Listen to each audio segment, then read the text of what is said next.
جو ہے وہ دسترس میں نہیں ہے، ہماری بس میں نہیں ہے۔ یہ تو اللہ رب العزت نے قرآن پاک میں خود ارشاد فرمایا، یَهَبُ لِمَن يَشَاءُ إِنَاثًا وَيَهَبُ لِمَن يَشَاءُ الذُّكُورَ أَوْ يُزَوِّجُهُمْ ذُكْرَانًا وَإِنَاثًا وَيَجْعَلُ مَن يَشَاءُ عَقِيمًا۔ جسے اللہ چاہے بیٹے عطا فرما دے، جسے اللہ رب العزت چاہیں بیٹیوں کی نعمت سے نواز دیں، جس کو اللہ رب العزت چاہیں لڑکے اور لڑکیاں دونوں عطا فرما دیں، اور جس کو اللہ رب العزت چاہیں نہ بیٹا عطا فرمائیں نہ بیٹی عطا فرمائیں۔ گویا یہ تو محض اللہ رب العزت کی دین ہے۔ لیکن اولاد اللہ نے عطا فرما دی، اب یہ جو اگلی نعمت اس کا نیک اور صالح بنانا یا اس کی محنت کرنا، اس میں اللہ رب العزت نے ہمارا بھی عمل دخل رکھا ہوا ہے۔ یعنی اللہ رب العزت نے حقوق متعین فرمائے ہیں، اللہ رب العزت نے ہمارے والدین کے ذمے میں لگا دیا کہ اولاد جس کو مل جائے اس کے ذمے میں ہے اس کا اچھا نام رکھے اور اس کو اچھی تربیت دے، ادب سکھائے۔ اب یہاں دو چیزیں ہوا کرتی ہیں، ایک تعلیم ہوا کرتی ہے، ایک تربیت ہوا کرتی ہے۔ تعلیم وہ چیز ہے کہ جس کا تعلق انسان کے 7 سال کے بعد شروع ہوتا ہے، عام طور پر 5 سال کے بعد شروع ہوتا ہے۔ ہم کسی کو پلے گروپ میں کرواتے ہیں، نرسری میں کرواتے ہیں، مکتب میں کرواتے ہیں، تو 3.5 سال 4 سال کا ہو جاتا ہے تب کرواتے ہیں۔ لیکن تربیت ایک ایسی چیز ہے کہ جس کا تعلق بالکل بچپنے سے ہے۔ اسی لیے تو اللہ کے پیارے نبی علیہ الصلوۃ والسلام نے ہمیں جو تعلیم دی ہے اس کے اندر اس بات کو بڑی وضاحت سے بیان فرمایا کہ جب بچہ بولنا سیکھے تو سب سے پہلے اس کو اللہ کہنا سکھاؤ۔ اس کا مطلب یہ ہوا کہ تربیت تو پہلے کی چیز ہے، تربیت تو ماں کی گود کی چیز ہے۔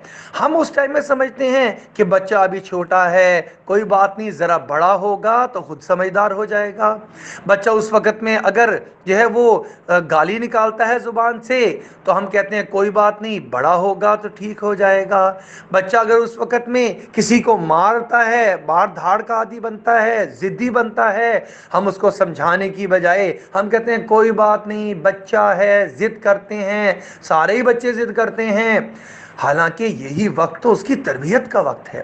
ماہرین کا اس بات پر اتفاق ہے کہ 7 سال کی عمر تک بچے کی تربیت کے اعتبار سے شخصیت کی 80% تکمیل ہو جایا کرتی ہے۔ اس لیے ہم دیکھتے ہیں جتنے بھی بچے نامور بنے ہیں، نیک اور صالح بنے ہیں، اس کے اندر بہت بڑا کردار والدہ کا ہوا کرتا ہے، والدہ کی تربیت کا ہوا کرتا ہے۔ اور ویسے تو والد کا بھی کردار ہے، لیکن والد کا کردار عام طور پر زیادہ واضح ہو کر سامنے آتا ہے جب بچے کی عمر 7 برس یا اس سے ذرا بڑی ہو رہی ہوتی ہے۔ اب والد اس کو نماز کے لیے کہتے ہیں، اس کو آداب میں تھوڑی سی سختی کرتے ہیں، لیکن جو تربیت کا زمانہ ہے یہ تو والدہ کی گود کا زمانہ ہے، یہ تو وہ زمانہ ہے جو 7 سال سے پہلے کا ہے۔ لہٰذا اس وقت میں اپنے بچوں کی تربیت کرنا یہ اشد ضروری ہے۔ یہاں پر ایک بات سمجھنے کی اور بھی ضرورت ہے، وہ یہ ہے کہ الحمدللہ اللہ نے ہمیں تو دین کا علم عطا فرما دیا۔ ہمارے والدین نہ تو عالم تھے، ہماری والدہ نہ تو عالمہ تھیں، لیکن انہوں نے اپنی سی پوری کوشش اور پوری محنت لگا دی، اپنے جان سے بڑھ کر کوشش کی کہ ہماری اولاد نیک بن جائے، صالحہ بن جائے، عالمہ بن جائے، عالم دین بن جائیں۔ اور اللہ کا لاکھ لاکھ شکر ہے آج ہم جس بھی حالت اور کیفیت پر کھڑے ہیں، دینی اعتبار سے، تربیت کے اعتبار سے، اس میں پورا کا پورا اثر اللہ رب العزت کے فضل کا، ہمارے والدین کی دعاؤں کا، ہمارے اساتذہ کی تربیت کا نتیجہ ہے۔ ہماری اپنی ذات کا اس میں اتنا تعلق نہیں ہے۔ اب ہم نے سوچنا یہ ہے کہ ہمیں تو اللہ رب العزت نے عالمہ بھی بنا دیا، اللہ نے ہمیں عالم بھی بنا دیا، اب جو آگے اللہ نے ہمیں بطور امانت کے یہ بچے عطا فرما دیے، بطور نعمت کے یہ بچے عطا فرما دیے، ہم ان کے اوپر کیسی محنت کر رہے ہیں۔ ہمارے والدین غیر عالم اور غیر عالمہ ہونے کے باوجود ہماری تربیت ایسی کریں کہ ہم عالمہ بن جائیں، اور اگر خدا نہ خواستہ ہم عالمہ بننے کے باوجود اپنی اولاد کے اوپر ایسی تربیت نہ کر پائے کہ ان کو حافظ، ان کو حافظہ، ان کو عالم، ان کو عالمہ، اچھی تربیت، حسن اخلاق، بہترین کردار، سچ بولنے والا یہ نہ بنا سکے تو سوچنے کی بات ہے، اور لمحہ فکریہ ہے کہ انہوں نے، ہمارے والدین نے ہمیں جو تعلیم دلوائی، جو تربیت دلوائی، اس کا ہم نے کتنا حق ادا کیا ہے۔ اگر آج بھی ہم اپنے والدین سے پوچھیں کہ انہوں نے ہمیں عالمہ کیوں بنایا ہے، ذرا سوال کریں تو آپ کو معلوم ہوگا کہ وہ جواب دیں گے، ہم نے بیٹا آپ کو اس لیے عالمہ بنایا تھا تاکہ آپ کی اپنی زندگی کے اندر بھی دین آ جائے، اور آئندہ جتنی نسل ہو قیامت تک آنے والی، ساری کی ساری دین سے وابستہ ہو جائے۔ یہ ان کی نیتیں ہیں، انہوں نے اس لیے محنت کی ہے، انہوں نے اس کے لیے سٹرگل کی ہے۔ تو ہم دیکھیں ہم اس مشن کو لے کر کتنا چل رہے ہیں۔ اب بچوں کی تربیت، یہ تو بڑا ہی وسیع عنوان ہے، اس میں تو ان کی جسمانی تربیت بھی آتی ہے، ان کے ایمان کی فکر بھی آتی ہے، ان کے اعمال کی فکر بھی آتی ہے، ان کے اخلاق کی فکر بھی آتی ہے، ان کے معاملات کی فکر بھی آتی ہے۔ یعنی جسمانی ضروریات، انسان دیکھتا ہے بچہ کھا نہیں رہا، پی نہیں رہا، تو غور کرتی ہے والدہ، والد سوچتے ہیں کہ اس طرح تو میرا بیٹا کمزور رہ جائے گا جسمانی طور پر، اس کو اس کی پسند کی غذا ملنی چاہیے، اس کو وہ غذا اور وہ خوراک ملنی چاہیے جس سے اس کی جسمانی نشو و نما اعلیٰ ہو جائے، یہ بھی انتہائی ضروری ہے۔ لہٰذا بازار کی چیزوں سے اپنے بچوں کو بچانا اور مضر صحت چیزوں سے اپنے بچوں کو بچانا۔ آج کل جی جو بازار میں برگر، شوارما، چپس اور بند جوس کے ڈبے اور ٹافیز، کینڈیز، چاکلیٹس، یہ ساری کی ساری چیزیں ان کی صحت کو خراب کرنے والی ہیں، اس کا خیال بھی ایک والدہ کو اور والد ہی کو رکھنا ہے۔ اپنے آپ کو بس جب کنٹرول کر لیں گے تو کہ ہم جب یہ چیزیں استعمال نہیں کریں گے تو انشاءاللہ تعالی العزیز بچے بھی ان چیزوں کو استعمال نہیں کریں گے۔ یہ بات سمجھنے کے بعد اگلی چیز سمجھنا اور بھی آسان ہے۔ جتنے بھی ہم دیکھیں اللہ والے بنے ہیں، ان اللہ والے اور قابل لوگ بنے ہیں، ان سب کی زندگیوں کا مطالعہ کریں، ہمیں پتہ چلتا ہے ان کے اوپر والدہ کی سب سے زیادہ تربیت ہوئی ہے۔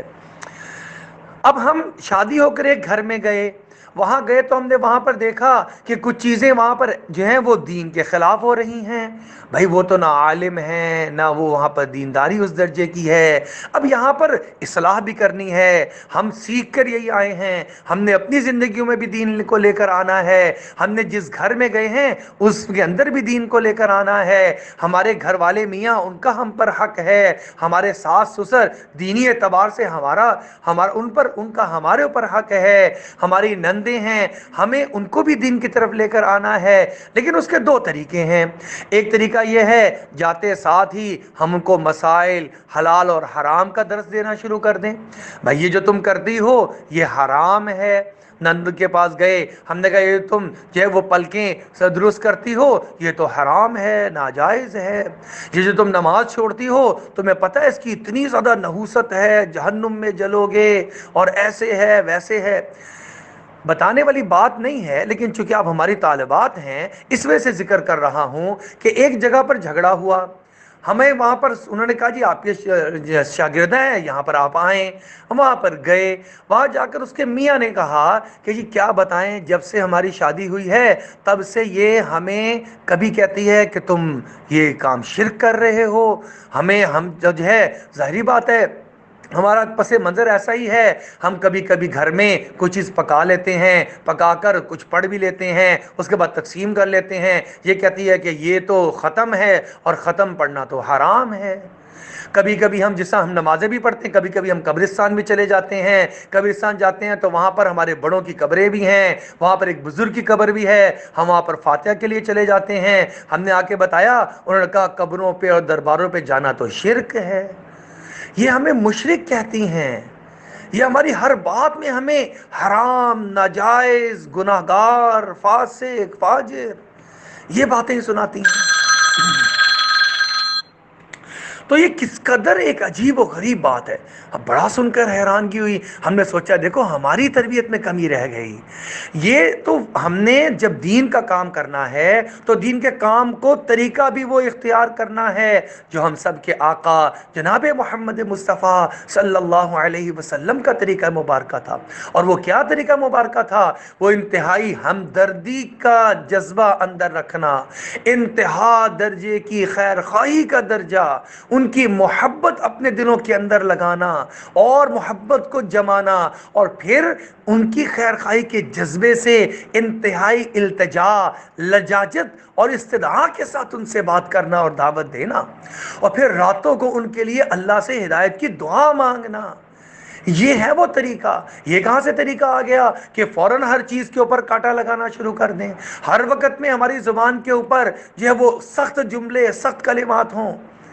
یہ تو اخلاق بھی بہتر. وَإِنَّكَ لَعَلَىٰ خُلُقٍ عَظِيمٍ، اے نبی اکرم صلی اللہ علیہ وسلم آپ تو خلق عظیم کے درجے کے اوپر فائز ہیں.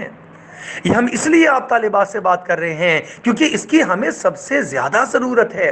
معاشرے میں اس وقت میں ہمارے بچے اور بچیاں ہمارے درمیان میں رہتے ہوئے بھی ہمارے سے بیگانے ہوتے جا رہے ہیں. اس کی وجہ کیا ہے؟ جب میں اپنی بات کرتا ہوں، جب ہم چھوٹے تھے تو ہمارے گھروں میں بگاڑ کے اسباب کم جمع ہوا کرتے تھے. ایک ٹی وی ہوا کرتا تھا. ہمارے والدین نے جب جماعت میں لگے تو اس ٹی وی کو بھی نکال دیا. اب گھر میں بگاڑ کی کوئی نقشہ، کوئی شکل موجود ہی نہیں ہے. لیکن آج ہر بچے کے پاس موبائل ہے، باپ کے پاس موبائل ہے، والدہ کے پاس موبائل ہے، گھر میں کمپیوٹر لگا ہوا ہے، لیپ ٹاپ موجود ہے، انٹرنیٹ کی بلا موجود ہے. آج بچے کے پاس بگاڑ کی بے تحاشا چیزیں ہیں، اور اس پر لگانے والے معذرت کے ساتھ ہم خود ہیں. بچہ جب 1 سال کا تھا، بچے نے تنگ کیا، والدہ نے کھانا پکانا ہے، جو ہے اس نے گھر کی خدمت کے کام میں لگنا ہے، صفائی کرنی ہے، اس نے اپنا کوئی کام کرنا ہے، بچہ تنگ کر رہا ہے، اس کو موبائل لگایا اپنا، اور لگا کر اس کو کارٹون اس کے سامنے رکھ دیے اور وہ خاموش ہو گیا. واہ کیا بہترین طریقہ ہاتھ لگا بھائی. بچہ تو کسی چیز سے چپ نہیں ہوتا، جیسے موبائل پکڑا ہو ویسے چپ ہو جاتا ہے. اس کو کارٹون لگا کر بٹھا دیا، گھنٹوں بچہ کارٹون دیکھی جا رہا ہے. واقعی بچہ تو خاموش ہو جائے گا، لیکن آپ یقین کریں آپ اپنے ہاتھوں سے اس بچے کو بگاڑ رہے ہیں. ایک وقت آئے گا آپ اس کو چھڑوانا چاہیں گے موبائل، اور یہ چھوڑنے کے لیے تیار اور آمادہ نہیں ہوگا. آپ کو برا سمجھنا شروع کر دے گا. کیوں؟ آپ کہیں گے بچہ خراب ہو گیا. اجی کیا بتائیں، موبائل فون نے خراب کر دیا؟ نہیں، آپ نے خراب کیا. آپ نے موبائل اس کے ہاتھ میں دیا اور اپنے ہاتھ سے دیا. اس کے ساتھ ساتھ ایک چیز جو اس سے بھی اہمیت رکھتی ہے وہ ہے ان کے ایمان کی فکر کرنا. دیکھیں بچپن سے ہی جب ہم نے پہلا جملہ بچوں کو سکھایا، لا الہ الا اللہ، اللہ کا تعارف کروا دیا، اور وہ حدیث مبارکہ ہمارے سامنے رہنی چاہیے جس میں نبی پاک صلی اللہ علیہ وسلم نے ارشاد فرمایا کہ جس کا پہلا کلمہ لا الہ الا اللہ ہوا اور جس کا آخری کلمہ لا الہ الا اللہ ہوا، اس کی جتنی بھی زندگی درمیان میں گزری اللہ اس کی کمی کوتاہیوں کو معاف فرما دیں گے، دخل الجنہ، اور اس کو جنت میں داخل فرما دیں گے. اس لیے سب سے پہلے اللہ کا تعارف اپنی اولاد کو کروائیں. میں نے ایسے گھرانوں کو دیکھا ہے کہ جب بھی ان کو کوئی کھلونا دیا، جب بھی ان کو ان کی مرضی کی کوئی چیز کھانے پینے کی دی اور بچے خوش ہو گئے تو ان کو فوراً اس خوشی کے موقع پر بنانے والے خالق اور مالک کی طرف متوجہ کر دیا اور کہا بیٹا اللہ کا شکر ادا کیجئے. اب وہ بچہ سوالات کرتا ہے، اچھا اللہ کا شکر ادا کرے، بجائے اس کے کہ آپ جو ہے وہ بابا جان شکریہ کہیں، تھینک یو ماما کہیں. یہ بھی کروانا چاہیے کہ بچے کو پتا چلے کہ جب بھی کوئی اس کے ساتھ اچھا معاملہ کرے اس کا شکر ادا کرنا یہ بھی ہمارے دین کی تعلیمات کا حصہ ہے. لیکن سب سے پہلے تو خالق و مالک کا تعارف کروانا، سب سے پہلے تو اللہ رب العزت کا ایمان دل میں بٹھانا کہ یہ اللہ نے دی ہے آپ کو، یہ نعمت، یہ کھلونا اللہ نے دیا ہے. اب وہ بچہ سوال کرتا ہے، اچھا بابا آپ کو بھی اللہ نے دیا تھا؟ کہ ہاں مجھے بھی اللہ نے دیا. اچھا سب کو اللہ پاک دیتے ہیں؟ جی بیٹا سب کو اللہ پاک دیتے ہیں. اچھا اب بچہ خوش ہو جائے گا، چیز بھی مل گئی، خوشی بھی حاصل ہو گئی اور اللہ کا تعارف بھی حاصل ہو گیا. یہ ہے والدین کی ذمہ داری میں داخل اور شامل.